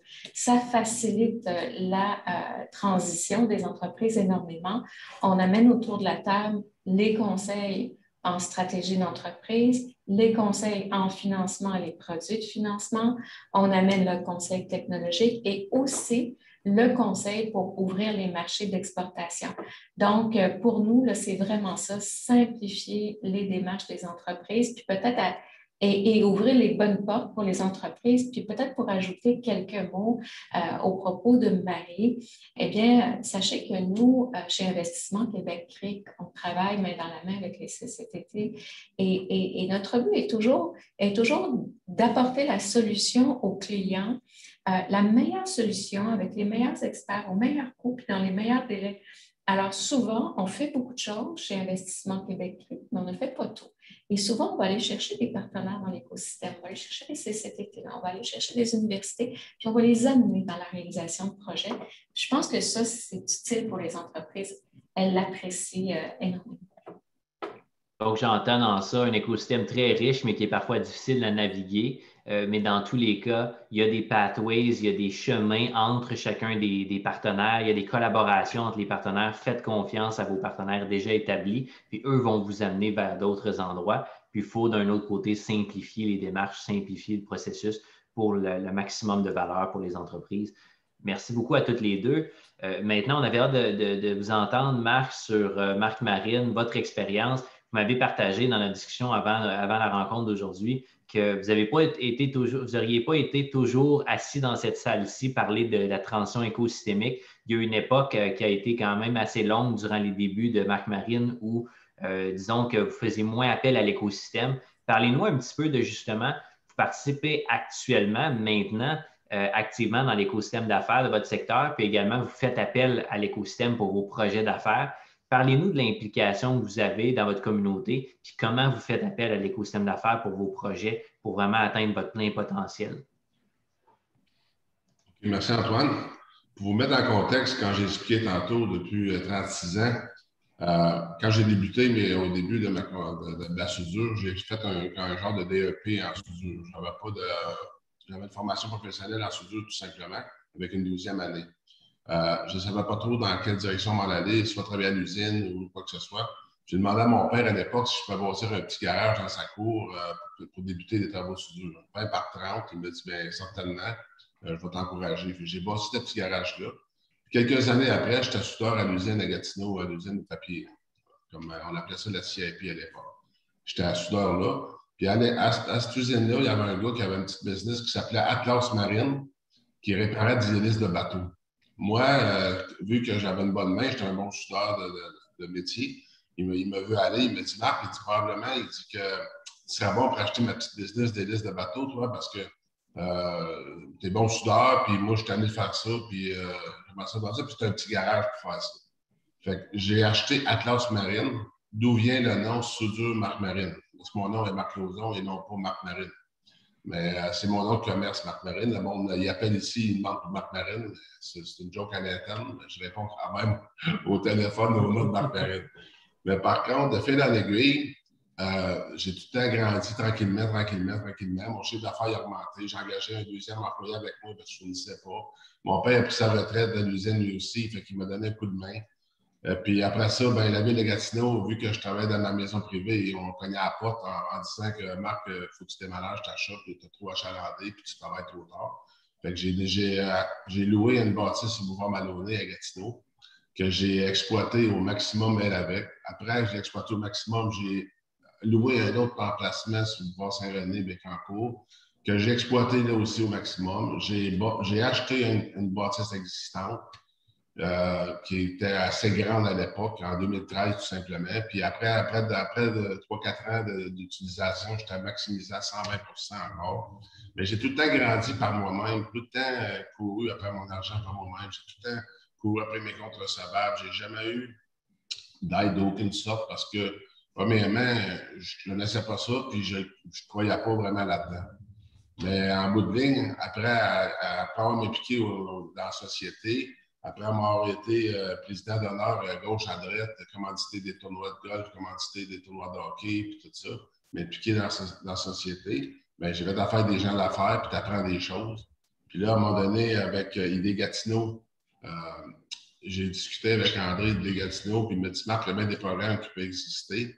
Puis moi, j'ai tout le temps des projets d'agrandissement. Mon dernier projet d'agrandissement que j'ai fait l'année passée, mais c'est un projet de 5,7 millions. J'ai innové dans les équipements. Je suis rendu tout numérisé, des grosses presses plieuses. J'ai des scies automatisés. Je viens de programmer la scie puis elle coupe toute seule. J'ai innové. Puis je peux dire, dans la dernière année, mon chiffre d'affaires a augmenté de 20 déjà en aidant avec mes partenariats d'affaires puis mes subventions que j'ai eues pour avancer si rapidement. C'est à peu près ça, une grosse histoire courte de mon histoire. Ce que j'entends dans ça, Marc, c'est extrêmement intéressant, c'est que c'est pas parce que ça fait 20, 25, 30, voire même 35 ans qu'on fait les choses d'une certaine façon puis qu'on les fait solo dans notre coin, qu'on ne peut pas changer ça pour le meilleur puis pour le bénéfice de l'entreprise. Ce que j'entends ici, c'est que quand on a fait le changement, on ne peut plus s'en passer, puis aujourd'hui, on voit le bénéfice. On n'y croyait pas, mais on est devenu croyant à l'expérimenter. Il faut tenter notre chance puis se dire, j'ai quoi à perdre de développer des relations avec mon écosystème. Le pire qui va arriver, c'est que ça va être un statu quo. Puis le mieux qui va arriver, c'est qu'on va avoir l'expérience Marc Lauzon, a.k.a. Marc Marine. On va voir cette croissance-là. Absolument. Absolument, parce que sans ça, tu ne peux pas évoluer. Puis moi, j'avais une vision de fournir à ma clientèle, puis je ne le fournissais plus. Puis j'ai vu que on dit quand tu es sur le top de la vague, reste sur le top de la vague. Je ne voulais pas reculer. J'ai continué à avancer. Mais pour avancer, j'allais voir mes opportunités. Puis c'est avec ça que je suggère à tout le monde, finalement, de foncer puis d'avancer dans la vie. Tu n'arrêtes pas où tu t'es rendu. Puis aujourd'hui, j'ai encore des projets d'envergure. On parle déjà de la deuxième phase d'agrandissement ici. Je viens de bâtir en 2020 un projet de 5,7 millions. J'ai déjà des projets d'agrandissement. Puis je travaille sur un autre programme aussi pour manufacturer d'autres choses, pour innover encore davantage. Merci sans beaucoup. Merci sans beaucoup. Toutes ces aides-là, c'est sûr que ça ne sera pas possible. C'est très intéressant. On revient vers toi pour une deuxième question dans quelques secondes, mais juste avant, retourner vers Marie et Lynn. Je vais commencer par Lynn cette fois-ci. On sait que en fait, on le sait, mais je présume, mais je te laisse répondre. Est-ce que la reprise des activités économiques post-COVID, c'est une belle opportunité pour les fournisseurs de l'écosystème de venir en aide justement aux entreprises qui ont vécu ou qui vivent encore des moments difficiles ou qui veulent exploiter puis pleinement profiter de la relance? Est-ce que l'écosystème d'affaires, c'est une belle opportunité d'aider les entreprises actuellement? Je commencerai par Lynn, j'irai vers Marie ensuite. Oui, je crois que oui, Antoine, hein, parce que nous, on voit que les entreprises, elles ont compris les besoins de la transformation. La COVID a précipité des changements, a précipité certaines transitions et on voit que les entreprises, elles ont compris. Nous, on regarde à l'heure actuelle, là, on a plus de projets, plus d'intérêt des entreprises à faire des projets aujourd'hui qu'il y a un an à pareille date. Et d'un autre côté, il y a de plus en plus, là, il y a des programmes d'appui aux entreprises comme il n'y en a jamais eu. Vous avez certainement entendu parler de l'initiative Productivité Innovation où on offre des laboratoires pour que les entreprises puissent échanger entre elles. On a mis en place chez Investissement Québec une communauté de pratique en ligne. On offre des coups de pouce, des services à des montants très, très accessibles pour aider les entreprises à avancer. On a des prêts qui sont très accessibles avec des périodes de moratoire. Il y a une autre initiative qui est nommée Compétivaire, qui a été lancée aussi pour habiliter les entreprises à adopter des technologies plus vertes. Encore là, avec tout un ensemble, tout un coffre à outils, un diagnostic pour les entreprises qui est offert pour leur aider, justement, pour leur aider à identifier des opportunités de gain, mais en ayant de la productivité de façon plus durable. On va nommer aussi l'offensive de transformation numérique. Bref, aujourd'hui, maintenant, le momentum, c'est maintenant qu'on doit passer à l'action. Il y a plus d'opportunités, il y a plus d'aide que jamais. Les entreprises, elles ont compris qu'elles doivent bouger et ne pas agir auprès des entreprises, puis avec elles, je pense que celles qui se sont mises en mouvement ont compris, celles qui n'ont pas encore bougé, je pense que c'est grand temps de le faire, puis il y a tout un écosystème pour les aider. Merci beaucoup, Lynn. Marie, pour compléter? Je dirais que c'est sûr que la pandémie arrive avec toute une panoplie de nouvelles opportunités d'affaires. Mais je dirais des opportunités d'affaires qui sont dans un horizon temporel qui est assez court. Il y a des opportunités, mais il faut les saisir maintenant. Puis souvent, ça demande un peu de faire d'un bond aux entreprises. On ne peut pas être juste dans l'incrément normal qu'on aurait eu s'il n'y avait pas eu de pandémie. Il faut saisir les nouvelles opportunités. Fait que ça demande de la formation, ça demande de l'accompagnement, ça demande de changer des pratiques. Alors, il y a la technologie, mais il y a tout ce qui entoure aussi la technologie qu'on doit faire si on veut se repositionner. Fait que je pense qu'il faut saisir ces opportunités-là, mais que c'est difficile de faire ce bond-là seul. Alors, je pense que de faire confiance à l'environnement, c'est d'autant plus important. Je pense aussi qu'il y a des opportunités de se réapproprier aussi les chaînes d'approvisionnement, de se réapproprier le territoire, de se réapproprier nos marchés locaux. Puis ça se fait beaucoup par chaîne d'approvisionnement. Alors, je pense que là aussi, la confiance, oui, avec les acteurs de l'écosystème, mais la confiance entre entrepreneurs pour regarder ce que fait l'autre, pour voir comment on peut collaborer, comment on peut... Puis moi, je pense que le Québec de demain, c'est basé sur des tissus industriels plus que des entreprises qui communiquent entre elles. Puis un tissu, on le voit, là, un tissu, c'est entrecroisé. Alors, je travaille avec toi, tu vas être mon fournisseur pour telle chose, je vais te fournir d'autres choses pour qu'on arrive à avoir un Québec plus fort. Alors, je pense qu'il y a beaucoup d'opportunités. Puis là aussi, ce que j'ai envie de dire, il faut miser sur la confiance. La confiance dans l'écosystème, autant au niveau de l'accompagnement que dans les entreprises qui sont en périphérie de nous. Puis c'est un réflexe très humain là, de dire, bien, il est en compétition avec moi, puis d'avoir un peu un réflexe de crainte face à l'autre. Mais quand on s'ouvre et qu'on regarde, finalement, on se rend compte que, bien, puis, tu sais, Marc le dit, là, c'est en développant la relation de confiance avec les gens via des tournois de golf, que là, il s'est dit, ah ben, tu sais, il y a quelque chose qui serait peut-être intéressant pour moi là. Il a eu confiance avec les gens, il a commencé à travailler avec eux, puis c'est là qu'on voit que les choses se développent. Alors moi, je reviens là, il faut faire un peu plus confiance.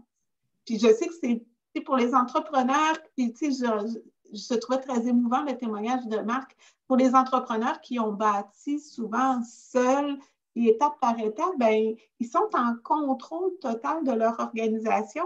Puis de faire un saut plus grand, ça les sort un peu de ce qu'ils connaissent puis de ce qu'ils maîtrisent bien. Puis il y a une zone d'inconfort là-dedans qui est à peu près très normale, là. Alors, mais je pense qu'il faut se lancer et qu'il faut le faire. On le voit, le Marc qui disait qu'il a augmenté ses ventes là, de 20 20 d'augmentation de vente, là, c'est beaucoup. Fait que je pense que ce qu'on peut faire, c'est vraiment d'aller ailleurs. Puis les CCTT sont sur le territoire, sont disponibles. Il y a des CCTT autant dans le domaine numérique, robotique, vision artificielle, traitement des données, intelligence artificielle. L'intelligence artificielle, on l'entend souvent, c'est un mot qui peut faire un peu peur aux PME. Là. C'est gros, l'intelligence artificielle, mais on y va pas à pas. On commence par faire une meilleure gestion de nos données, de bien comprendre ce qu'on doit ramasser comme données pour les exploiter. Alors, je pense qu'il faut sortir un peu de ce qu'on aurait fait si la pandémie n'avait pas été là. Antoine, je te redonne la parole. Merci, Marie. Donc, j'entends, mesdames, des belles opportunités pour la reprise, l'importance de la confiance, puis take the leap. Il faut faire le saut, puis il faut s'essayer. Il faut prendre l'approche, Marc Lauzon, Marc Marine, il faut faire le saut, puis s'essayer. On n'a rien à perdre. Justement, je retourne vers toi, Marc. Tu fais un tabac, en fait. Là, je regarde dans les commentaires, les questions-réponses, la section questions-réponses. Beaucoup de gens qui envoient des bons commentaires sur l'entreprise, donc félicitations. Je pense que c'est une belle fierté régionale et les gens le soulignent. Maintenant, en ce qui te concerne, qu'est-ce que vous retirez l'entreprise de cette implication-là au sein de l'écosystème? Pourquoi d'autres entreprises qui hésitent à s'impliquer davantage devraient suivre vos pas? Bien, d'abord, on pense tout le temps que ça ne nous appartient pas, ça appartient juste aux autres. Puis moi, j'entends souvent, on dirait que c'est ceux qui ont de la misère qui vont chercher des subventions, puis de l'aide, puis tout ça, de l'aide gouvernementale, mais c'est pas vrai. Moi, j'avais cette mentalité-là à l'époque, mais c'est complètement faux. C'est le contraire, c'est ceux qui vont bien qui veulent aller chercher encore de l'aide supplémentaire. Puis c'est là où moi, j'ai cliqué, que je dis, regarde, moi aussi, je suis capable d'avancer, puis c'est là que je suis allé chercher de l'aide. Moi, je suggère à tout le monde de mettre toutes les opportunités en place. C'est assez ta situation financière. Tu regardes les partenaires financiers qui peuvent embarquer dans ton projet. Tu t'appelles le Développement économique Canada. Tu vas avec Subvention Investissement Québec. Tu peux tout aller chercher toute l'aide supplémentaire que tu peux avoir. Tu regardes toutes ces opportunités. Tu mets ensemble. Puis là, tu poses tes questions, puis tu vas de l'avant, puis tu vois, ça va bien aller. Je suggère à tout le monde. Merci beaucoup, Marc. C'est très clair. J'en profite pour te poser une question de l'audience. On demande, est-ce que vous exportez à l'extérieur du Québec? Est-ce que c'est un projet de croissance futur pour votre entreprise? Présentement, je viens de signer un contrat Inavik. Inavik, c'est une centrale électrique. J'ai un contrat là de 1,9 million. C'est une structure d'acier de 3 étages pour un barrage hydroélectrique. Mais c'est pour Inavik. Je vais envoyer 6 monteurs d'acier au mois de septembre. Puis on est en dessin présentement pour la fabrication. Oui, je l'ai en dehors de la province. Puis mon projet que je travaille dessus, c'est sûrement qu'on va aller à travers le monde. Super. Puis une autre question, j'en profite, une autre question de l'audience. Bonjour Marc, trouves-tu ça facile d'identifier les organismes qui pourraient aider ton entreprise dans tes projets d'affaires, que ce soit pour de l'aide technique ou financière? Devrait-on avoir un point de chute centralisé ou autre solution? Qu'est-ce que tu penses de cette question-là? La question est quoi? Peux-tu répéter? En d'autres mots, est-ce que c'est facile d'identifier des organismes qui peuvent t'aider pour de l'aide technique ou financière? Est-ce que c'est facile de les trouver ou est-ce qu'on devrait avoir un point de chute centralisé ou autre? Effectivement, c'est facile. Tu peux toujours parler à ID Gatineau. Ils ont des bons conseils. Ils peuvent te diriger dans différents organismes qui peuvent t'aider. Puis à partir de là, ils donnent les contacts, les noms, puis c'est rapide. Puis eux autres, ils peuvent même se déplacer. On peut travailler à la distanciation, puis ils ont des bons contacts aussi. C'est très facile. Super. Puis j'ai cru voir dans le tendance des participants, il y a François Dallem et Michel Sarrazin du Gatineau, je crois qu'ils sont parmi nous. Donc, je ne veux pas vous mettre sur le spot, mais vous risquez de recevoir des appels. Merci Marc également. Tour de table, une question qui est la même pour tout le monde et on fait ça de manière assez exécutive avec le temps qui a filé malgré tout. Donc, Lynn, Marie, ensuite Marc. La question, c'est si vous aviez un conseil pour les entreprises pour pleinement profiter de l'écosystème et si vous aviez un conseil pour les organismes ou les organisations d'appui pour être plus pertinent encore, pour aider les entreprises, ça serait quoi? Lynn? Un conseil pour les entreprises, je dirais consultez votre bureau régional d'Investissement Québec parce que vous avez accès à énormément de services, que ce soit du côté de la planification stratégique, du financement, de l'accompagnement technologique ou des exportations. Donc, un contact, une porte ouverte sur plein de services. Et pour les partenaires de l'écosystème, j'aime le message de Marie de faire confiance, de collaborer et rendons cette expérience-là agréable pour les entreprises. La transformation technologique, c'est différent pour chacune des entreprises. Nos entreprises, elles sont en général petites, alors il faut s'adapter à leurs besoins, à leurs problèmes et il faut être flexible. Les projets, c'est vivant, ça change en cours de route, l'entreprise se développe en cours de projet aussi. Donc, il faut s'adapter et aussi être facilitateur entre nous et avec les entreprises parce que dès qu'une entreprise se met en mouvement, pour reprendre les paroles de Louis plutôt, ce mouvement-là, il devient perpétuel parce que l'entreprise fait des gains rapidement. Ses employés sont contents de travailler dans une entreprise qui est en train de se développer, qui crée un beau climat de travail. Alors, rendons ça agréable, facile et ayons confiance. Merci beaucoup, Lynn. Marie? Moi, j'ai envie de faire un appel aussi à une relance un peu plus verte, un peu plus durable.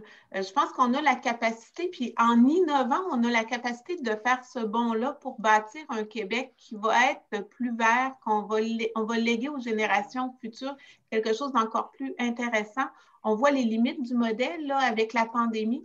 Fait que j'inviterais à quelque chose de plus vert, en tout cas de tenir compte de cette dimension-là, qui parfois c'est de magnifiques opportunités d'affaires sur les marchés locaux, sur les marchés internationaux, si on se permet de penser un peu en dehors de la boîte. Puis pour faire ça, c'est sûr que les CCTT, c'est d'un accompagnement très rapproché qu'on offre aux entrepreneurs pour regarder l'innovation, je dirais, de façon très large et multifacette. Alors, si on a envie d'innover, je pense que le www.synchronex.ca, vous trouvez un expert dans votre domaine et là, vous pouvez déjà débuter le changement. Puis un changement qui doit être continu, comme c'était le message de Marc. Il faut faire le premier pas, mais il faut continuer à marcher par la suite. Merci beaucoup, Marie. Et pour conclure, Marc, je sais que tu nous en as déjà donné à peu près à toutes les étapes, mais si tu en as des derniers, ce serait le bon moment. Juste pour mon expérience personnelle avec Développement économique Canada, qu'on appelle le DEC, mon représentant dans la région aussi, c'était Pierre C. J'ai eu un très bon service de Pierre C dans la région. Fait que c'est un bon contact à avoir, ceux qui veulent commencer par le développement économique. Puis mes partenaires financiers, Caisse populaire, la BDC, Investissement Québec, naturellement, ils ont fait un partenariat ensemble que ça a super bien été aussi. Fait que j'ai eu des bons conseils et des bons financements. Merci. Merci, Marc. Et puis, on demande dans le chat également la meilleure façon de te contacter. Je pense que tu as été populaire. Est-ce que c'est marcmarine.ca, c'est bien ça? Oui, c'est ça. Super. Et on demande Marc Marine en appelant, si je comprends, sur la ligne. C'est ça? Oui, ou Marc Lausanne, oui. C'est ça, exact. Les deux, ça répond.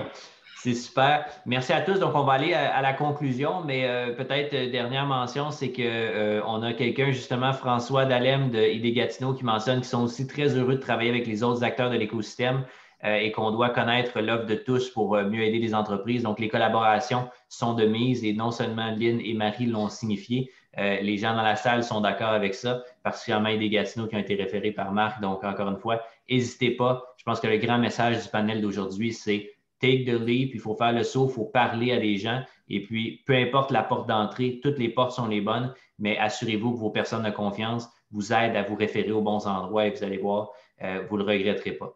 Donc, sur ce, je laisse. Merci à vous tous. Merci Lynn, merci Marie et merci à Marc d'avoir participé, d'avoir accepté d'être avec nous aujourd'hui. Et je laisse Louis conclure maintenant.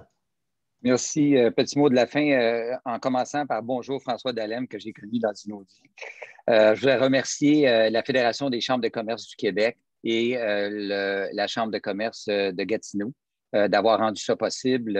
Charles Milliard, bien sûr, Jean-Guy Delorme, Jessie Guessinon et Stéphane Bisson, président de la Chambre de Gatineau. Nos trois panélistes qui ont été exceptionnels. Alors, Marc Lauzon, Marie Gagné, Lynn Dubois, merci à vous trois. Je pense que ça coiffe très bien l'événement, puis vous avez mis des choses en perspective. Merci de nous donner accès aussi au fabuleux réseau des CCTT et à Investissement Québec CRIC. Donc, encore une fois, on se revoit. Pour ceux qui s'intéressent, la semaine prochaine, on sera dans la belle région de Brome-Missisquoi avec la transition matérielle. Donc, encore une fois, merci à tout le monde et passez un excellent week-end.